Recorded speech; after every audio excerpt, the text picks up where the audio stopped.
The Autumn's Chairs Award recognizes outstanding and lasting contributions to our organization. I am honored to present the award to a well-deserving, longtime member, Kirsten Leute.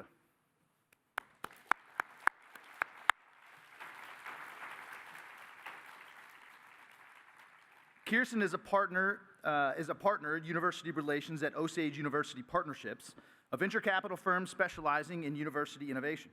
Among her many accomplishments, she has been a prolific Autumn volunteer for more than 2 decades, a board member twice, and most recently the chair of The Conversation, which returned this year by popular demand, and it was a bang. She is a champion of equity, diversity, and inclusion, and women in innovation, co-leading the Autumn Women Inventors Group.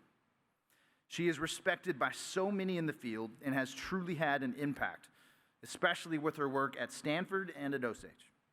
She has and continues to be a great supporter of Autumn in public realms, making this award a total no-brainer. With that, I give you Kirsten Leute.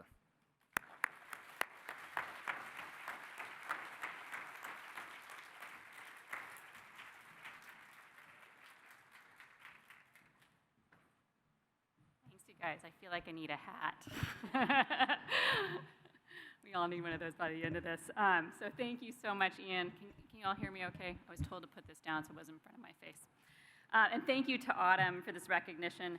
If I told myself back in 1996 that I would be up here on this stage giving a speech and receiving an award, I would have told you were absolutely crazy, because my fear of public speaking was that great, and my lack of confidence, honestly, was that great as well. And actually, back in 1996 was my first Autumn meeting. I went to the Autumn Tools course. Anybody remember the Autumn Tools course? Woo, woo, woo, it was awesome. Yeah, woo! It was great. That is actually where I met Mark Sadam. We have been friends for these last 27 years. Yeah, crazy. But I am here, and I'm here because of the work that we do. Our profession has given me so much, more than I can possibly enumerate, but of course, that's going to follow with a list of the things that possibly could follow on that, the list of the enumeration of what it's given to me. It includes education, training, stretch opportunities, fulfillment, a lot of joy, and a huge community and lifelong friends. So thank you so much, Autumn. I'm going to keep this short because I know the reason most of us are here is to build connections, build network, build community. But I would like to take this first part of my time to remember Sally Hines, who passed away last month. Sally was a part of the original OTL team at Stanford, joining Niels Reimers when he started the office back in 1970. For those of us who go back in the profession, and I actually realize that my 27 years in this profession pales in comparison to many of the people in this room, Sally was a mainstay of Autumn and of SUPA for a long time, especially when the organization had only a couple, if any, staff members. People would come to her at the meetings and say, hey, I need this done, and you knew that you could rely on her to help you with that, because she kind of knew the ins and outs of everything to do with Autumn. One of my favorite moments at Autumn, at the earlier, Autumn annual meetings that I attended was when the Infringers, who here remembers the Infringers? Awesome band from all the Autumn members, yeah. The Infringers would play the last night, and every time she was there, they would play Mustang Sally for her. And they were doing that, see, those of you who remember that, how wonderful that moment was.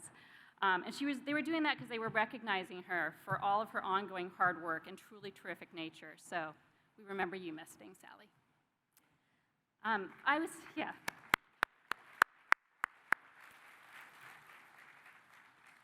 Sorry, she was just a wonderful person. I was fortunate during my time at Stanford's OTL and my many years with Autumn to have so many great examples like Sally.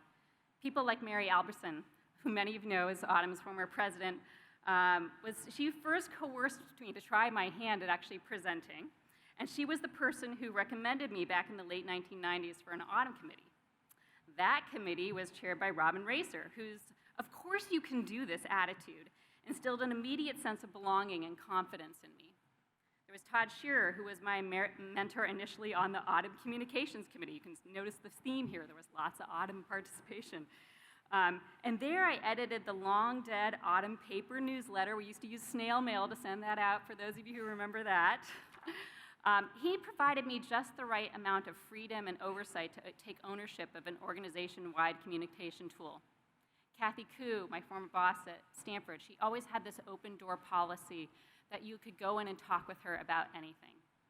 I could add so many people to this list, but one of the main attributes for success in this business is leading by example and by encouraging people to take opportunities. AUTM is a group of people who get the hard stuff done, inviting people to pick up a tool and get working, and maybe enjoy, and actually I know you do enjoy, each other's company at the same time. The many meetings, the committees, the professional development, the training manuals, the legislative efforts, the mentorships, the toolkits, the e-groups, I could go on and on. It's really, truly impressive what AUTM does and what we have built. So I hope you all share in this sense of pride of what we've built, of where we continue to steer this ship, and in our community. The people who sit here now, all of you, and who have sat here before you, are the secret ingredient to what makes AUTM so special. So thank you, AUTM. In recognizing me, you're recognizing what AUTM accomplishes. I would not be here without you. And because AUTM is really the people behind it, I thank all of you. Everyone enjoy your 2023 meeting, and thank you again for this honor.